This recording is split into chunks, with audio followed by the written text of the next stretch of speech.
دنیا کسی کے در جنت سے کم ہے، ایک دل ربا ہے دل میں جو حوروں سے کم ہے۔ کچھ آوازیں صرف کانوں تک نہیں آتی، وہ دل کے ان حصوں کو چھوتی ہیں جہاں لفظ کبھی نہیں پہنچ پاتے۔ کچھ لوگ گاتے ہیں اور کچھ لوگ اپنی پوری زندگی آواز میں سمو دیتے ہیں۔ مہدی حسن انہی لوگوں میں سے تھے۔ یہ کہانی کسی ایک گانے کی نہیں، یہ کہانی ایک ایسے فنکار کی ہے جس نے غزل کو زبان نہیں روح دی۔ 18 جولائی 1927 راجستھان کا شہر جھنجھنوں، ریت، خاموشی اور روایتوں کا شہر۔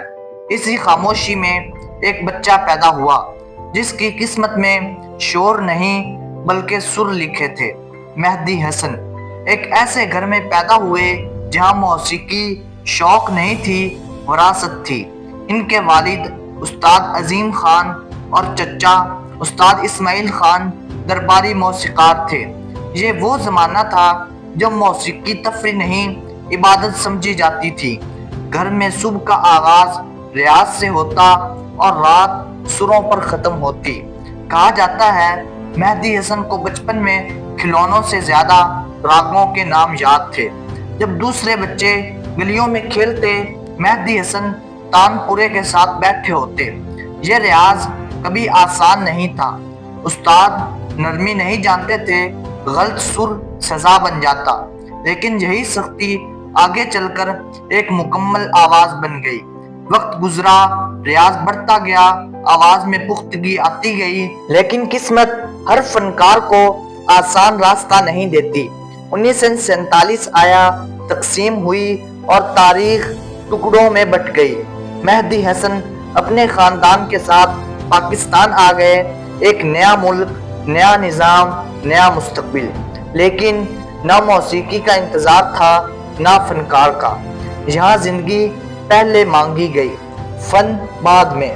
مہدی حسن نے ابتدا میں ہر وہ کام کیا جو ایک عام انسان روزی کے لیے کرتا ہے، سائیکل مرمت، دفاتر میں ملازمت، چھوٹے موٹے کام۔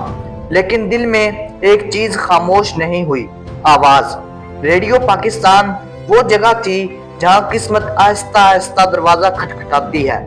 مہدی حسن آزمائش کے لیے گئے، کوئی بڑا تعارف نہیں، کوئی سفارش نہیں، بس ایک مائک اور ایک انسان۔ جب انہوں نے سر چھیڑا تو کمرے میں خاموشی پھیل گئی۔ یہ خاموشی نظر انداز کرنے والی نہیں تھی۔ ریڈیو نے اس آواز کو روک لیا۔ ابتدا میں کلاسیکل گائیکی، پھر غزل، اور یہی وہ موڑ تھا جہاں تاریخ بدل گئی۔ غزل اس سے پہلے محفلوں کی چیز تھی، کتابوں کی چیز تھی۔ مہدی حسن نے غزل کو عام آدمی کے دل تک پہنچایا۔ ان کی آواز میں چیخ نہیں تھی، فریاد نہیں تھی، بس ایک ٹھہرا ہوا درد جو سیدھا دل میں اترتا۔ گلوں میں رنگ بکھرے۔ جب پہلی بار نشر ہوئی تو لوگ خاموش ہو گئے۔ کسی نے تالیاں نہیں بجائیں، کسی نے شور نہیں کیا، بس لوگ سنتے رہے، کیونکہ یہ گانا نہیں تھا، یہ احساس تھا۔ 1960 کی دہائی مہدی حسن کے لیے پہچان کا وقت تھی۔ ریڈیو، فلم، محفلیں، ہر جگہ ان کی آواز کا چرچا تھا۔ انہوں نے فیض احمد فیض، میر تقی میر، غالب کو صرف پڑھا نہیں، محسوس کروایا۔ یہی وجہ تھی کہ جو لوگ شاعری نہیں سمجھتے تھے وہ بھی مہدی حسن کو سنتے تھے، کیونکہ درد تشریح نہیں مانگتا۔ فلمی دنیا میں بھی انہوں نے اپنا مقام بنایا، لیکن وہ کبھی فلمی آواز نہیں بنے۔ ان کی آواز ہمیشہ ایک سنجیدگی رکھتی تھی، وہ آواز جو خوشی میں بھی سوچنے پر مجبور کر دے۔ شہرت آئی، عزت ملی، نام بنا، لیکن مہدی حسن کبھی اپنی آواز کو ہلکا نہیں کیا۔ انہوں نے کبھی وقت کے شور میں اپنا سر نہیں بدلا۔ یہی ضد بعد میں ان کی طاقت بھی بنی اور کمزوری بھی، کیونکہ وقت بدل رہا تھا، نئے انداز، نئی آوازیں، تیز موسیقی، اور مہدی حسن اب بھی ٹھہرے ہوئے تھے۔ یہ ٹھہراؤ فن میں عظمت ہوتا ہے، لیکن مارکیٹ میں نہیں۔ یہ ٹھہراؤ جو کبھی ان کی آواز کی پہچان تھا اب وقت کے مقابل سست پڑنے لگا تھا۔ محفلیں بدل رہی تھیں، ذوق تیز ہو رہا تھا، لوگ کم سننا اور زیادہ سنی چاہتے تھے، اور مہدی حسن اب بھی وہی کھڑے تھے جہاں آواز سوچ کر نکلتی ہے اور لفظ دل سے اجازت لیتا ہے، جہاں سے کہانی کسی اچانک حادثے میں نہیں بدلتی، یہ آہستہ آہستہ سرکتی ہے، بالکل ویسے ہی جیسے شام بغیر اعلان کے رات میں بدل جاتی ہے۔ دعوتیں کم ہوئیں، پروگرام چھوٹے ہونے لگے، وہ نام جو کبھی پوسٹر کے بیچ میں ہوتا تھا اب نیچے آنے لگا۔ یہ وہ لمحہ تھا جہاں فنکار سب سے زیادہ اکیلا ہوتا ہے، نہ اس لیے کہ لوگ موجود نہیں بلکہ اس لیے کہ وہ اب سن نہیں رہے۔ مہدی حسن یہ سب دیکھ رہے تھے، سمجھ رہے تھے، لیکن انہوں نے آواز کی عزت کم نہیں ہونے دی، انہوں نے اپنے فن کو خود سستا نہیں کیا۔ وقت جب کسی فنکار سے منہ موڑتا ہے تو زندگی اسے اور قریب سے دیکھنے لگتی ہے۔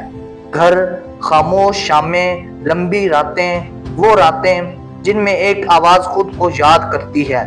مہدی حسن اب بھی ریاض کرتے تھے، آواز اب بھی ان کے اندر زندہ تھی، لیکن جسم آہستہ آہستہ پیچھے ہٹ رہا تھا۔ پھر وہ لمحہ آیا جس کا کوئی اعلان نہیں ہوتا۔ ایک دن ہاتھ ذرا زیادہ کام پہ، ایک دن سانس ذرا جلدی ٹوٹا، ایک دن آواز ذرا دیر سے نکلی۔ ابتدا میں یہ سب نظر انداز کیا جاتا ہے، فنکار سب سے آخر میں مانتا ہے کہ وہ کمزور ہو رہا ہے، لیکن بیماری اجازت نہیں مانگتی۔ پارکنسونز ایک لفظ جو صرف ڈاکٹر بولتے ہیں، لیکن فنکار اسے خاموشی میں جیتے ہیں۔ اب آواز پہلے جیسی نہیں رہی تھی، وہ سر اب بھی موجود تھے، لیکن انہیں نکالنے کے لیے جسم مزاحمت کرنے لگا تھا۔ یہ وہ لمحہ تھا جہاں مہدی حسن اپنی زندگی کے سب سے مشکل سوال کے سامنے تھے۔ کیا آواز کے بغیر وہ خود کو مہدی حسن کہہ سکتے تھے؟ کانسرٹس منسوخ ہونے لگے، ریکارڈنگ اب وقفے مانگتی تھی۔ وہ شخص جو کبھی ایک سانس میں دل توڑ دیتا تھا اب سانس کے لیے رکنے لگا تھا۔ یہ کمزوری صرف جسم کی نہیں تھی، یہ شناخت کی درار تھی۔ اور یہاں ایک اور سچ آہستہ آہستہ سامنے آیا۔ جس دنیا نے ان کی آواز سے برسوں محبت کی تھی وہ اب خاموش ہو رہی تھی۔ فون کم بجنے لگے، وہ لوگ جو کبھی ہر محفل میں ان کا نام لیتے تھے اب نئے ناموں میں مصروف تھے۔ یہ کسی سازش کی کہانی نہیں، یہ وقت کا وہ قانون ہے جو صرف مضبوط کو نہیں بلکہ تیز کو یاد رکھتا ہے۔ علاج مہنگا تھا، وقت کم تھا، مدد کی باتیں شروع ہوئیں، چند پروگرام مدد کے نام پر رکھے گئے، چند وعدے اخبارات میں چھپے، لیکن یہ سب ٹکڑوں میں تھا، اور ٹکڑوں سے وقار پورا نہیں ہوتا۔ ایک ایسا شخص جس کی آواز قوم کی شناخت بن گئی تھی اب علاج کے لیے خبروں کا محتاج تھا۔ یہ وہ لمحہ تھا جہاں سوال بیماری سے آگے چلا گیا۔ یہ سوال ہم سب سے تھا۔ مہدی حسن نے کبھی شکایت نہیں کی، انہوں نے کبھی چیخ کر یہ نہیں کہا کہ انہوں نے اس ملک کے لیے کیا دیا ہے۔ وہ خاموش رہے، شاید اسی لیے کہ وہ جانتے تھے کہ خاموشی بھی ایک سر ہوتی ہے۔ بیرون ملک اب بھی ان کی آواز زندہ تھی، وہاں لوگ اب بھی خاموش ہو کر سنتے تھے، وہاں کوئی رفتار کا تقاضا نہیں تھا، وہاں درد اب بھی قابل احترام تھا، لیکن گھر اب اتنا خاموش ہو چکا تھا کہ آواز گونج نہیں پا رہی تھی۔ یہ وہ مرحلہ تھا جہاں ایک لیجنڈ زندہ ہوتے ہوئے یاد بننے لگتا ہے، اور یہ کسی بھی فنکار کے لیے سب سے بھاری حالت ہوتی ہے، کیونکہ مرنے کے بعد سب کہانیاں مکمل ہو جاتی ہیں، لیکن زندہ ہو کر بھلا دیا جانا ادھوری کہانی ہے۔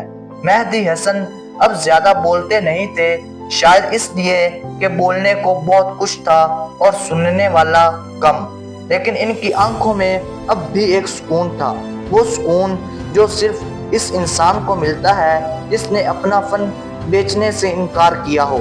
جہاں کہانی اب اپنے آخری موڑ کی طرف بڑھ رہی ہے، اب بات آواز کے جانے کی نہیں بلکہ یاد کے بچنے کی ہے۔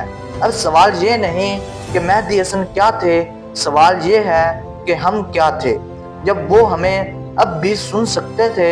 یہی وہ سوال ہے جو کہانی کو اس کے آخری حصے تک لے جائے گا۔ یہاں خاموشی مکمل ہو جائے گی اور آواز ہمیشہ کے لیے یاد بن جائے گی۔ اب خاموشی ان کی روزمرہ زندگی کا حصہ بن چکی تھی۔ وہ خاموشی جو پہلے گانے کے بعد آتی تھی اب گانے سے پہلے آنے لگی تھی۔ مہدی حسن زیادہ تر وقت بیٹھے رہتے کھڑکی کے پاس یا کمرے کے کسی کونے میں، جیسے وہ خود کو سن رہے ہوں۔ آواز اب یاد بن چکی تھی اور یاد سب سے بھاری چیز ہوتی ہے۔ جسم آہستہ آہستہ ساتھ چھوڑ رہا تھا، چلنے میں وقفہ، بولنے میں تھکن، سانس میں احتیاط۔ یہ سب ایک ساتھ نہیں آیا بلکہ قطرہ قطرہ، اور شاید یہی سب سے زیادہ تکلیف دہ ہوتا ہے کیونکہ انسان ہر دن خود کو تھوڑا کم دیکھتا ہے۔ مہدی حسن اپنے ماضی کو بار بار نہیں دہراتے تھے۔ وہ کسی کو یہ نہیں بتاتے تھے کہ انہوں نے کیا پایا، کہاں گایا، کس کے لیے گایا۔ شاید اس لیے کہ جن چیزوں کے لیے انہیں پہچانا جانا چاہیے تھا وہ اب اہم نہیں رہی۔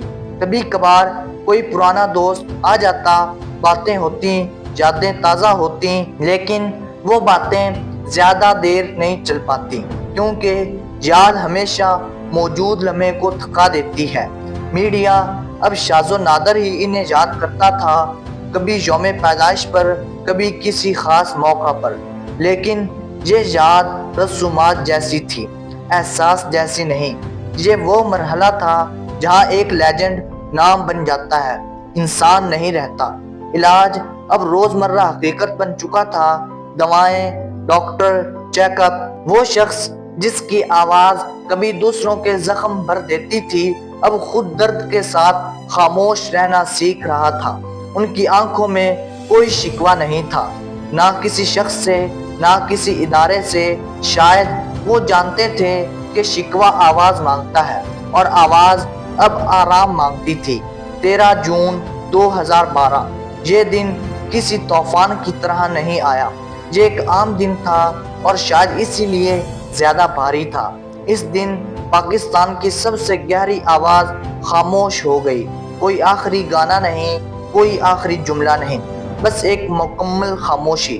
خبریں چلیں، تعزیتیں ہوئیں، تعریفیں لکھی گئیں، سب نے کہا وہ عظیم تھے، لیکن یہ عظمت اب بغیر وزن کی تھی کیونکہ یہ وقت پر نہیں آئی۔ جنازہ سادہ تھا، کوئی ہنگامہ نہیں، کوئی شور نہیں، بس کچھ لوگ جو جانتے تھے کہ وہ کسی کو الوداع کہہ رہے ہیں۔ یہ کسی فنکار کا نہیں بلکہ ایک پورے عہد کا جنازہ تھا۔ وقت ہمیشہ آگے بڑھ جاتا ہے۔ چند دن بعد نئی خبریں آ گئیں، نئے چہرے، نئے موضوعات، اور مہدی حسن وہ اب ماضی بن چکے تھے۔ لیکن یہاں کہانی ختم نہیں ہوتی۔ آج جب کوئی اکیلا شخص رات میں ہیڈ فون لگاتا ہے اور ان کی غزل سنتا ہے تو کمرہ خاموش ہو جاتا ہے، وقت سست ہو جاتا ہے اور ایک آواز پھر سے زندہ ہو جاتی ہے۔ یہی مہدی حسن کی اصل طاقت ہے۔ وہ شور میں یاد نہیں آتے، وہ خاموشی میں بولتے ہیں۔ یہ سچ ہمیں ماننا ہوگا کہ لیجنڈ مر کر نہیں مرتے، وہ تب مرتے ہیں جب انہیں زندہ رہتے ہوئے سننا چھوڑ دیا جائے۔ آج ہم پھر نئی آوازوں کی تلاش میں ہیں، لیکن سوال یہ ہے کیا ہم اس بار انہیں وقت پر سنیں گے یا پھر ایک اور ویڈیو بنے گی، ایک اور عنوان ہوگا، وہ عظیم تھا جسے ہم نے دیر سے پہچانا۔ مہدی حسن اب کسی اسٹیج پر نہیں لیکن ہر اس دل میں ہے جہاں درد خاموشی سے بولتا ہے۔ اگر آپ چاہتے ہیں کہ ایسے فنکار صرف یاد نہ بنے بلکہ سبق بنے تو اس چینل کو سبسکرائب کریں، ویڈیو کو شیئر کریں اور کومنٹس میں لکھیں کہ مہدی حسن کی کون سی غزل آپ کے دل کے سب سے قریب ہے۔ ملتے ہیں اگلی شاندار ویڈیو میں۔ اللہ حافظ۔